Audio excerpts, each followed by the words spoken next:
Kad blaga zima zazimi i obgrli naš lijepi grad Melbourne i njegove mnogobrojne parkove i ulice i napuštene nadvožnjake i podvožnjake, nebrojeni pojedinci zalutale duše, stari i mladi, imaju jedno zajedničko. Ljudi bez stalne adrese i tople postelje i toplog obroka. Jednom riječju, radi se o ljudima beskućnicima. A kako bi se barem nekima ublažile svakodnevne muke s kojima se sučeljavaju. Pojedinci sa velikim srcem i hrabrošću priskaču u pomoć onima koji su u potrebi. U narednim minutama zavirimo u priče hrabrih momaka na motorkotačima, gospode Ante Kasića, Nikole Rogulića, Gordana Pastuovića i Šime Skazlića. Poštovano gledateljstvo, želimo vam dobar prijem hrvatskog televizijskog programa na kanalu 31.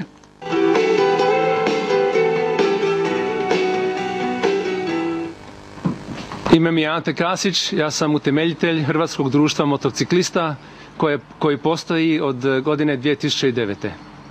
Nikola Rogulić, ja sam isto član ove grupe motociklističke Jaši i član sam od prvog dana kada je ova grupa osnovana. Ja sam Gordan Pastuović, član motorističke grupe isto od 2009. godine.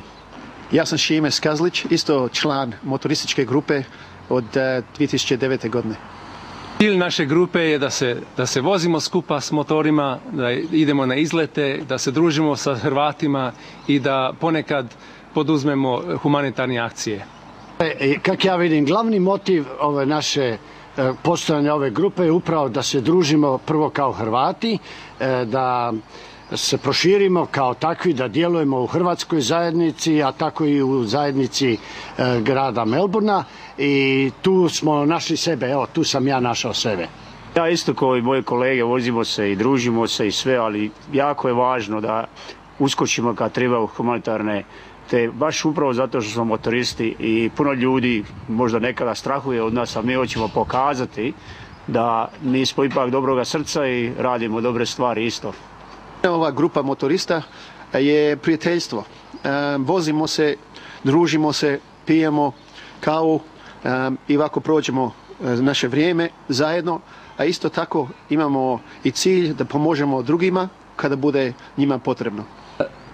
U 2010. godine naš jedan kolega je poginio sa motorom i njegov cilj je uvijek bio da se otpočne jedan blanket drive, da se skupljaju deke koje su nepotrebne za beskućnike, a što se na engleski kaže za homeless people. To je bio njegov sanj i to smo mi htjeli u njegovu čast organizirati. Zato potrebno nam je od našeg društva, od našeg zajednice da pogledate u svoje ormare, da pogledate u svoje sklonište, da li imate deke koji ne treba vama, a koje može nekome dobro doći ko nema doma. U Australiji momentalno ima oko 100.000 beskućnika, a u Viktoriji ima između 20 i 30.000 beskućnika. U samom centru Melbourna ima oko 4.000. To je malo teško vjerovati, ali to je stvarno istina. Mi bi samo htjeli taj mali čin napraviti da pomognemo tim ljudima.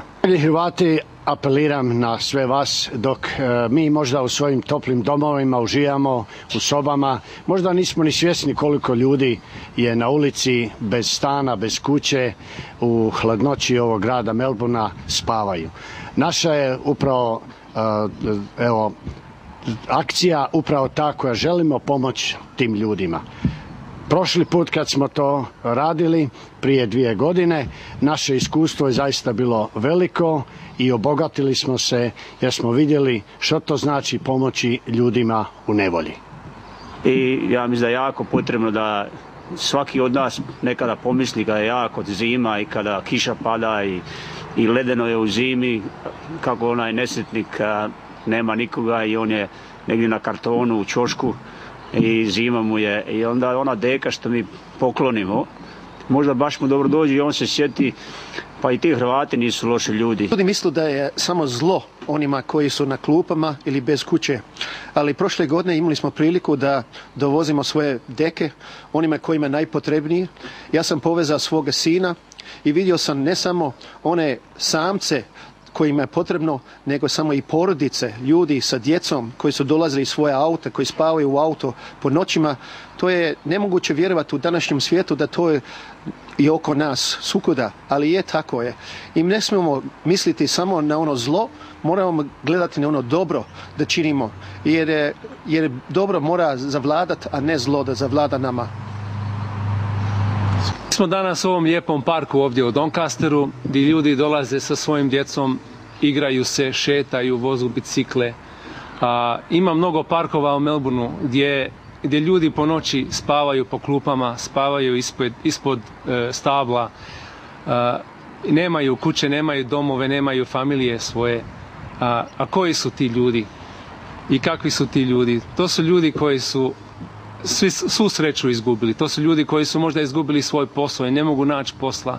To su ljudi koji su odbačeni od svoje familije, ljudi koji su odbačeni od svoje prijatelje, ljudi koji imaju psihološke probleme, koji imaju emocionalne probleme.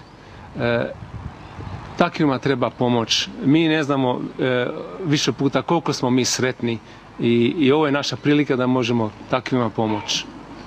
A to je da je naš grad pun takvih žalosnih primjera.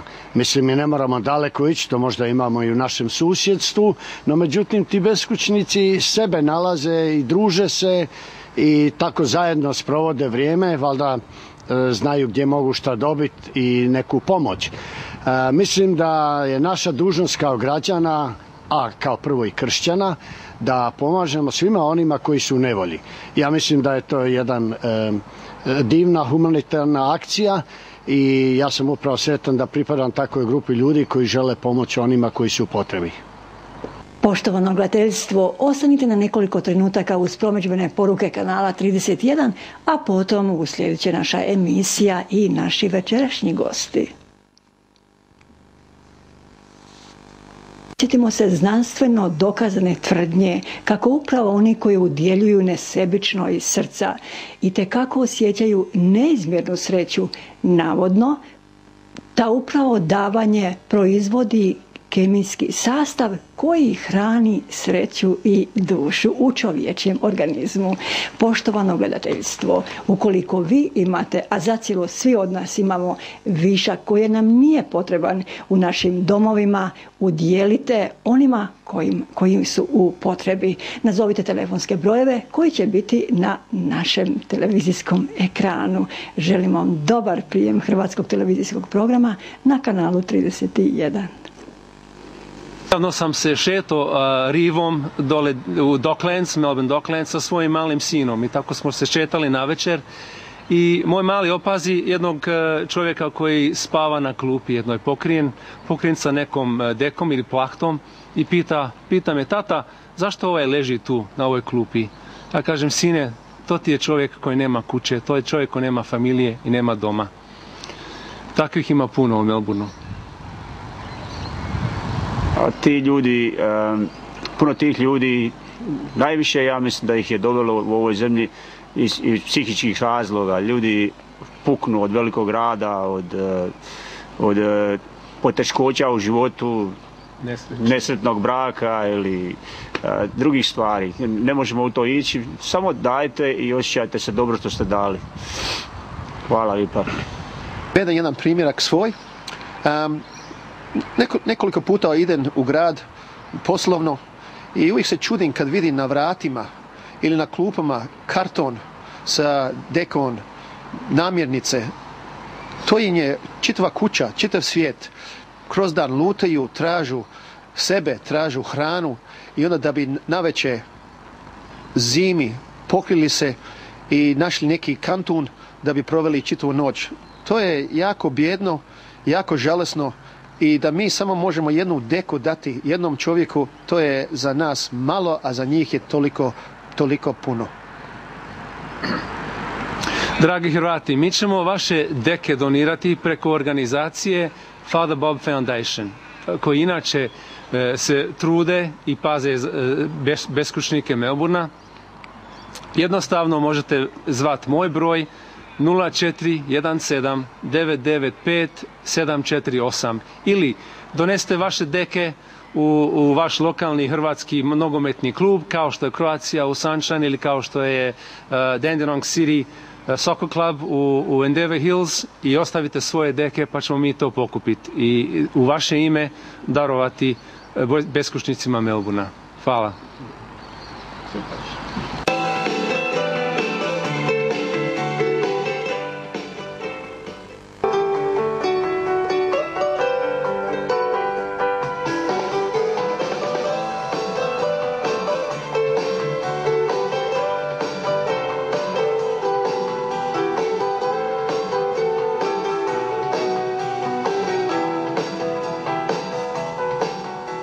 Na koncu, podsjetimo se znanstveno dokazane tvrdnje kako upravo oni koji udjeljuju nesebično iz srca i te kako osjećaju neizmjernu sreću, navodno, ta upravo davanje proizvodi kemijski sastav koji hrani sreću i dušu u čovječjem organizmu.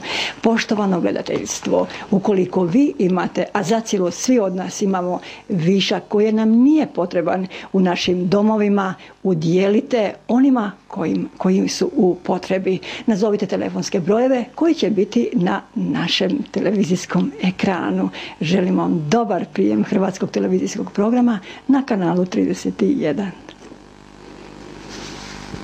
Ime mi je Ante Kasić, ja sam utemeljitelj Hrvatskog društva motociklista koji postoji od godine 2009. Nikola Rogolić, ja sam isto član ove grupe motociklističke Jaši i član sam od prvog dana kada je ova grupa osnovana. Ja sam Gordan Pastulović, član motorističke grupe isto od 2009. godine. Ja sam Šime Skazlić, isto član motorističke grupe od 2009. godine.